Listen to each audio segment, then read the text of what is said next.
Fire away. Steve, can you delve into a little bit how the Justin Faulk trade came together and the urgency regarding upgrading on defense?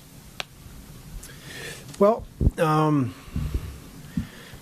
like trades come together, like they always do, especially at the deadline. You call around, identify your needs, you call around, see who may have what you need in any particular position.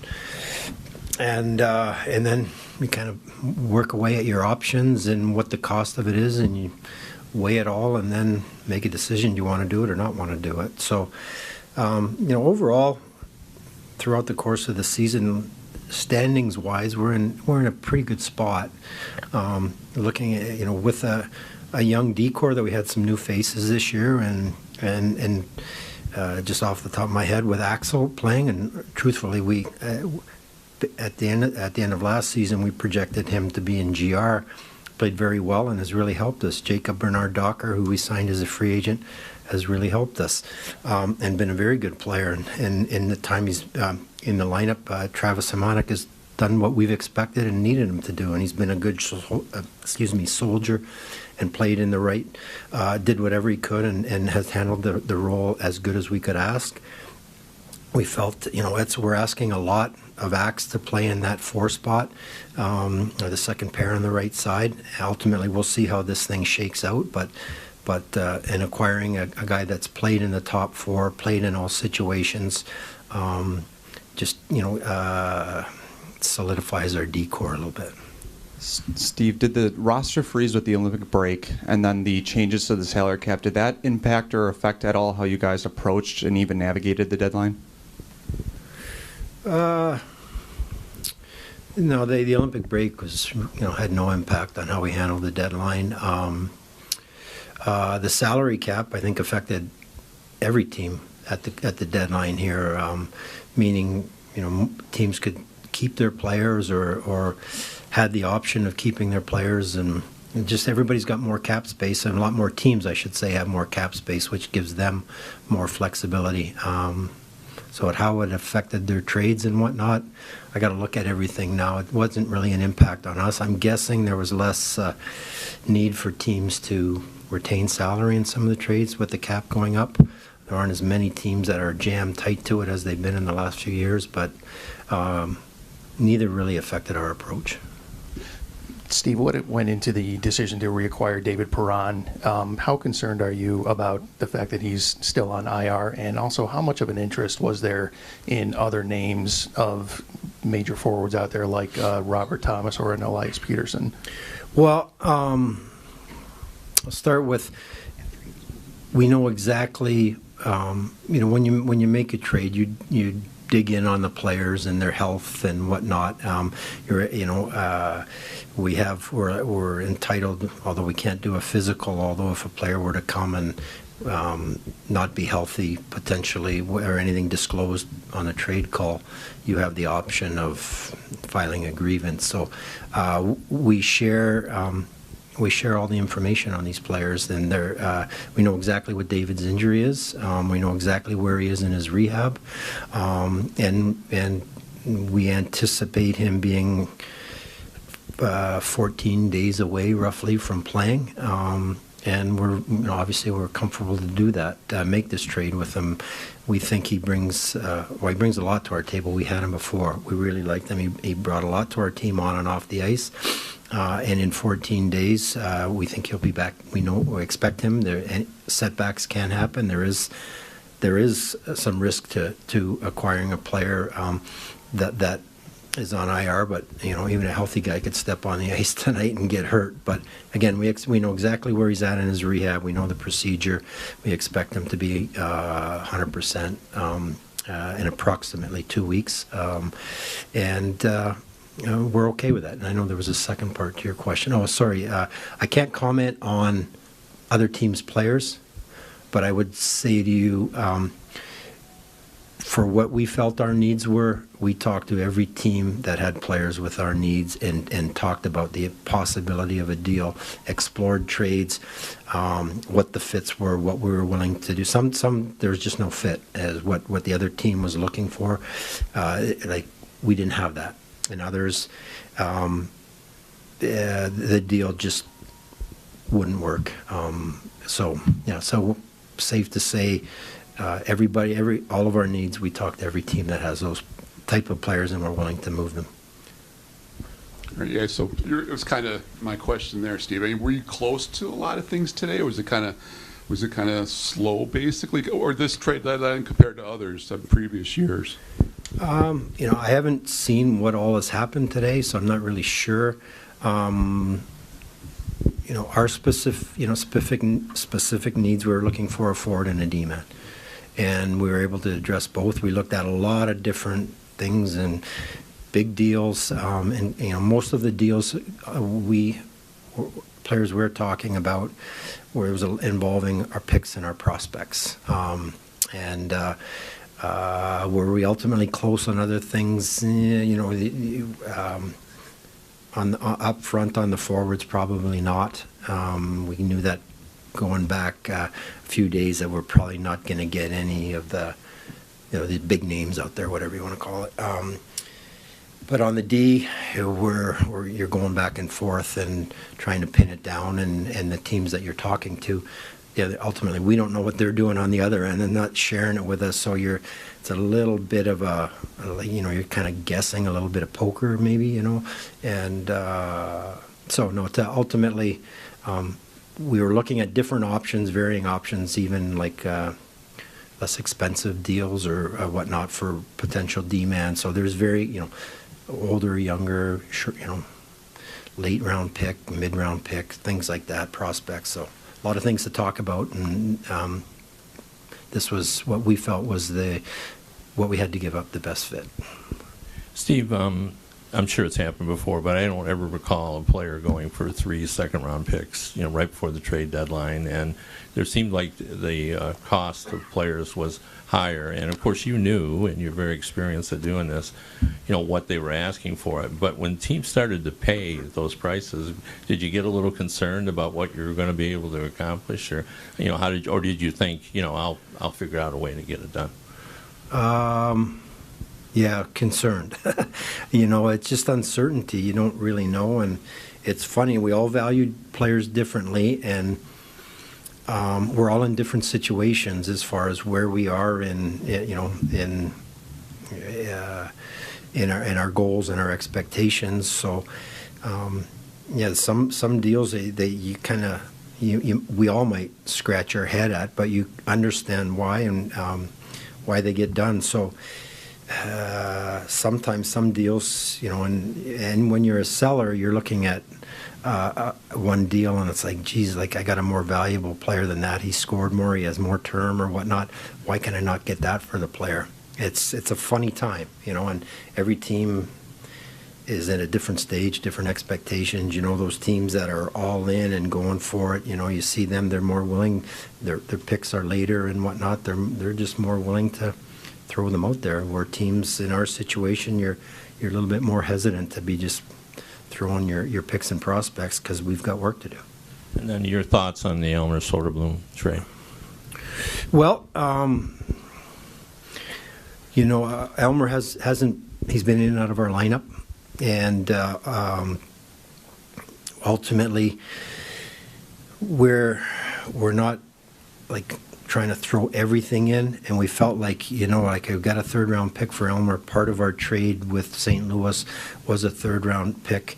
We're able to, that had some decision or some influence in making the decision to move him, and we feel we have players that can, with the addition of David Perron and players within our own system, that if it's kind of in that 13th forward role, we can fill that role from within. So we recoup a third-round pick, which we gave up in the trade for Justin Faulk, and that was it. We just felt if Elmer's going to be in that 13th forward role, getting a third-round pick, it was pretty good value, and we got players in the system that we can put into that 13th forward role.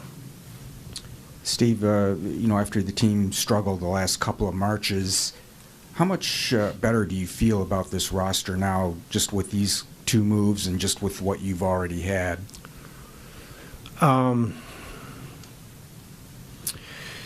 Well, the experience for particularly the younger players over the last couple of years, it's either, they know it's getting more difficult this time of year. I think that benefits our team. We add another, what we consider a top 4 defenseman to kind of solidify our decor. I think we're a little bit deeper. We have a little, it's been a little bit spotty lately, but recently we've gotten more scoring, and throughout the course of the season, we've gotten more scoring out of our bottom 6. Todd talked about it last week, but we went through a stretch there where we needed some production, and coincidentally, you see us winning more games, and look at the games there, we're getting a goal here and there. So I think we have a little bit more depth, and I think the trades that we make, and DP's out for 2 weeks, but I think we're stronger going down the stretch here this season. And also, is that first round pick protected in any way? No.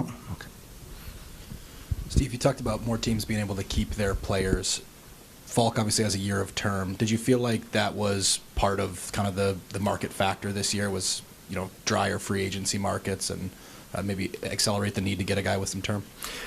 Well, it makes it a little bit easier to justify giving up a first-round pick. We got him for the remainder of this year and next year, and what we do beyond that, I'm not sure. So it makes it a little bit easier. I don't think right now where we're at that, and I'm not saying I wouldn't ever do it, but right now I don't know that we're in that rental market just for 1 year. You might consider this a rental. It's just a 2-year rental, I guess, Well, we'll see after that. It just makes it easier. Like, we have him for another season, and there's value in that as well.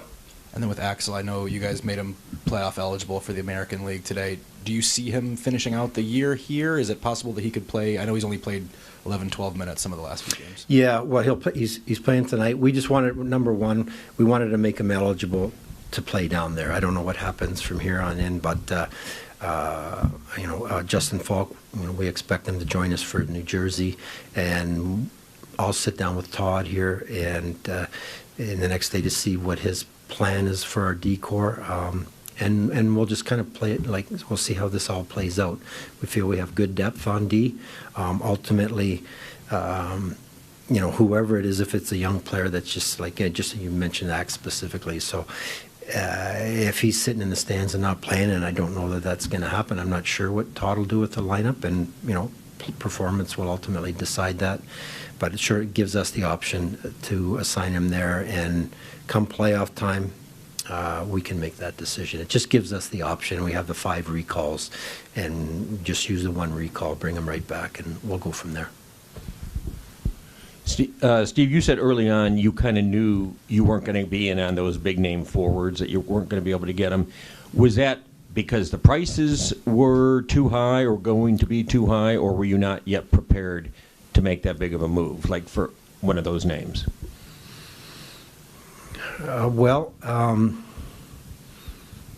We're prepared to make that move for the right player. Now, we're not going to go throw first-round picks and multiple prospects in for a player that's going to be here for 1 or 2 years. I think we would all agree that that's probably not the right way to go. If we're going to do that, that type of a deal, it had to be for a player that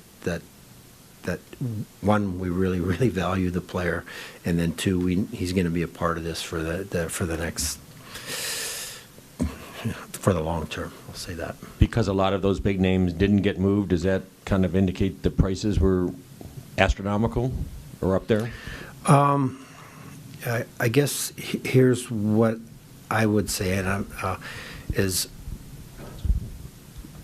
in some instances, when talking with the team, this is what we want for the player, and if we don't get it, we're perfectly happy to keep them. So, so they're obviously negotiating from a real position of strength, and that's not we're not in a position to, and you know what, for the right player, we'll do what we have to do, but this wasn't an option here for us to consider at this time. Steve, I totally understand. Over here to the side. Good to see you, Ken. I totally understand your focus is on your own team right now, but when you look across the league right now, Buffalo, Minnesota, Colorado come to mind. What teams do you think position themselves well at this deadline going forward when you look at the competition? Well, again, Trev, I haven't assessed like what happened today, and things can change, but I'm not sure I want to say because I don't want to be bulletin board fodder for one of our opponents along the way here. But our division is really difficult, and making the playoffs in our division is still going to be a challenge, and we got to play well. And then, whoever, if you do make the playoffs, any opponent is going to be really difficult. And the West, I'm not too worried about the West. I'm focused on the East. Steve, do Perron and Faulk have some qualities that are suited for the stretch run in the playoffs, A? And then B, what do you want to see from your group as a whole as they attack, the hockey getting harder here? Like, what specifically do you want to see from this team as it tries to clinch a playoff spot? I'll go back to the Vegas game. We're winning 3-1, and we got to keep going. You can't sit back. You got to keep playing, and that's a little bit of a habit we've had in some games where we've had a good lead, and I want to see us play and make plays and can play with confidence. And because we got a lot of good hockey players, and we've at times played really, really good hockey. And I look at the Vegas game, and I watched the game in Buffalo the night before, and they fell behind, and they just kept plugging away, and they're a veteran, experienced team, and they don't get rattled, they didn't get frustrated, they just kind of kept plugging away, and for us, we're just kind of was like we're in, going to a bit of a defensive shell, and it's like encourage our guys to keep making plays, keep making them under pressure, and in tight situations, not irresponsible or careless, but make plays, and that's what I want to see us do is play with confidence, use your skill, and make plays, use your brain probably even more than skill, make the right play. Sometimes the right play is, just get it out, but other times the right play is you have time and you got a player open, take that time and find it and move. So that would be number one for us. And then it's just, again, these games are getting harder. We witnessed it the last couple of years, and we're in the similar situation, maybe not as good, but similar. And it's like, guys, it gets harder. We got to keep plugging away every game and find a way to get points. And for the most part this year, we've had a lot of games where we managed to get a point out of it. That's good. Let's just keep adding points. And so it's kind of hanging in there and being strong and not just, you fall behind. You just got to keep going because who knows. Oh, I think so. Yeah, I know Justin Faulk to say hello. Run into him. I have not been a part of a team with him. Certainly over. I know a lot in prior to this trade, but in the past, I know a lot of players that he's played with. Some early in his career that I played with. So, and then even we reacquired David, and I call him. And tell me about Justin Faulk and his attitude and what he's like and everything, and nothing I hadn't already known, but he's an experienced veteran. He's been around a long time, knows it, and we know David, and you guys know David, and he's a competitor and shows up in big moments, plays his best hockey in important times and in the playoffs, and and watching him even, last year in Ottawa, and playing against them, and then watching him in the playoffs for Ottawa, and then he didn't play last game here when we were in Ottawa, but our first visit in there, he was really good. He was really impactful on the ice and in the areas that he's really strong in, and it's like, it was stood in the back of my mind, and as we got closer to the deadline, knowing that he might be available, and the cost wasn't astronomical, we think we feel that's reasonable value, that I think he can help us. We just got to get to the 2 weeks, get him back in the lineup. But a couple of veteran guys that have been through a lot and have done well in the pressure situations and important games. So I think that helps our whole group. It takes the load off Dylan. It takes the load off the guys that are asked to do a lot on and off the ice. Steve, David's a bit of a rare breed in today's game, and in the way he kind of combines the edge he plays with the skill that he brings. Seems to be especially valuable in games like you guys will play down the stretch. Does he remind you of anyone that you played with or against during your career? Well, I would agree with you in that, like he's very competitive. He works hard.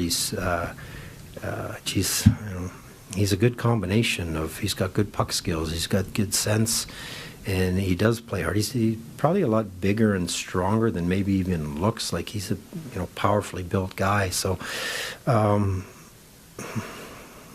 put me on the spot. Off the top of my head, I can't think of anybody. And then most of your deadlines here, you've either stood pat or been selling. Was this the most urgent you felt as GM here to make a significant upgrade to your roster? And I guess what informed that, if so? Well, a different certainly approach. I think every deadline that's had some urgency, whether you're a buyer or a seller, trying to maximize. Even when you're a seller, you we all look around and judge, and how did this team do? How did that team do? So there's urgency every deadline to try and accomplish what your goals are with that deadline. This season again, our team has put themselves in a pretty good position. And again, the players that we acquired for what it cost us to acquire them, we think it was, I feel, and we as a staff felt it was justified to try and improve our team and give us a better chance of making the playoffs and having any success in the playoffs. So you kind of, each year you have a long-term plan, and each year you kind of got to adjust that plan a little bit based on where you are. And today we're sitting in a playoff spot, and we want to stay there, and we'd like to make the playoffs. And we feel we're able to do that. It's hard to give up a first-round pick, it really is. But we feel like we have some good young prospects. We traded a good young winger and Buchelnikov, who we really like, but we feel on our team and within our system, we got wingers that if one thing that we can afford to use would be maybe a winger. And the first round pick is a tough thing for us to move, but if we are able to make the playoffs, we stay somewhere where we are. At some point, you got to give up something good. And in today's market, if you're not giving up a first, we're not getting these guys. And the other way to avoid giving up a first is you give up more prospects or a higher level prospect. And ultimately, and that was the debate we had. A lot of these discussions are, do we want to give up the prospects? Do we want to give up the picks, or do we want to do nothing? And we decided this is the time to do something, and we'd rather hang on to our picks, and if we do well, we don't know what that pick is yet today. We have a range, and we don't know who that player would turn out to be. So that was the ultimate decision on why we were willing to use a first. Hey, Steve, how close to 3 o'clock did this thing come together today with Faulk? And I guess, was there nervousness about whether it was going to happen right up to the deadline? No, I can't remember the exact time, John, but it was little. I don't know if it was 1 or 1:30 or something. And did you have sort of a fallback beyond that if this thing kind of fell apart for whatever reason, in terms of defense? Or was it nothing? I guess. No, we had a couple other things. Yeah, no, I would say there's a couple other that we would have explored. I can't really elaborate on it, but we were kind of weighing a couple of different options and what it was going to cost to get this player versus Justin Faulk, and we liked what it was going to cost us to get Justin.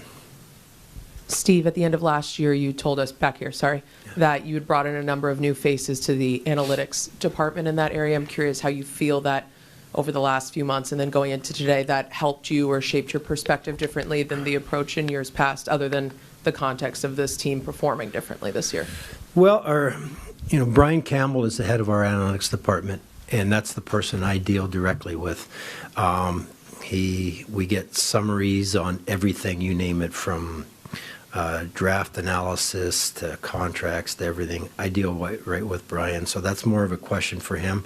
I've met our people on our staff and talked to them a little bit, but I'm really happy with the job they're doing, and I really value their, on every player, on every trade, on every contract.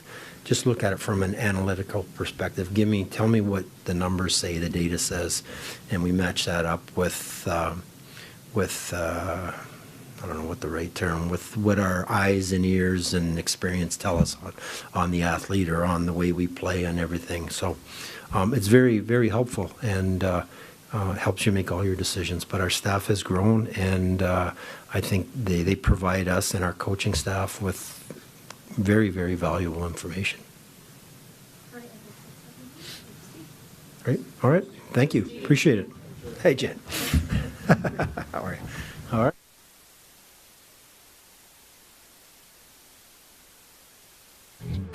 I'm so blue, yeah.